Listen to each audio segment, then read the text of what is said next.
big news yesterday.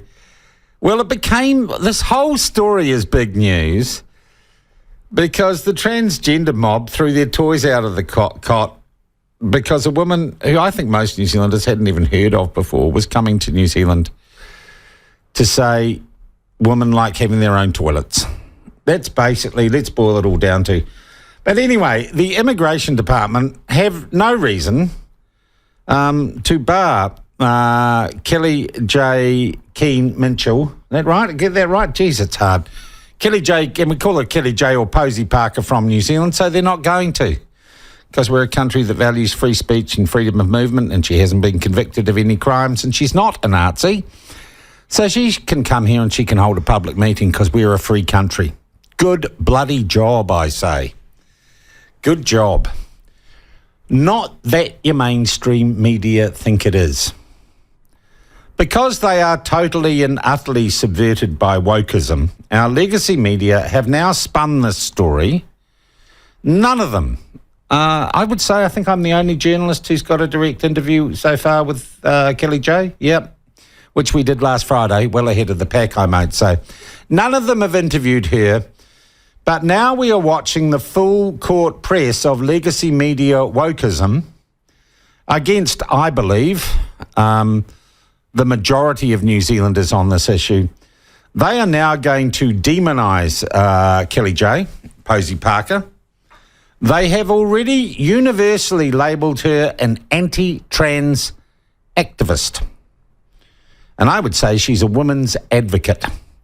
But no, the Herald, News Hub, Stuff, Television New Zealand, Radio New Zealand, and they're the main players. Then there are the whack job outsiders like the Spin-Off.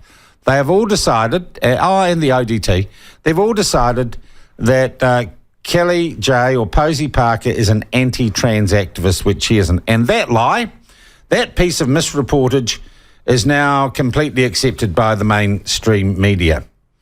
Not only have they mislabelled her quite deliberately, mainstream media are now running a campaign along with several senior members of the Labour government and some confused people, a campaign to create large and I believe underlyingly violent counter-protests to the public speaking events that Posie Parker is planning to hold in, I think, is it Albert Park or or Albert Square or whatever, on Saturday, and in the Civic Centre in Wellington on Sunday.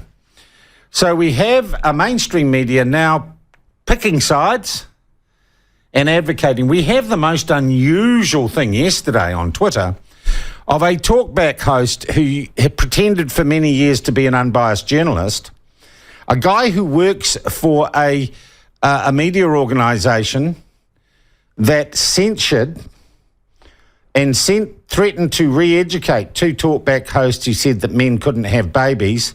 He works for exactly the same failing talkback channel there, this guy. He's gay. And he now says, I'm abandoning any pretense that I've ever been a journalist or ever been impartial, and I'm going to march against Posie Parker on Saturday in Auckland. Well, do not, Lloyd, do not break your arm patting yourself on the bloody back, mate. But don't pretend that you ever were a journalist and you were anything more than an advocate for your personal point of view rather than your audience. So the full court press of wokism that infects our mainstream media is going, and I did predict, I did a poll a couple of days ago, I said, when do you think mainstream media are going to call out the Disinformation Project Nazis to comment on this? Was it Tuesday, Wednesday or Thursday? It's today.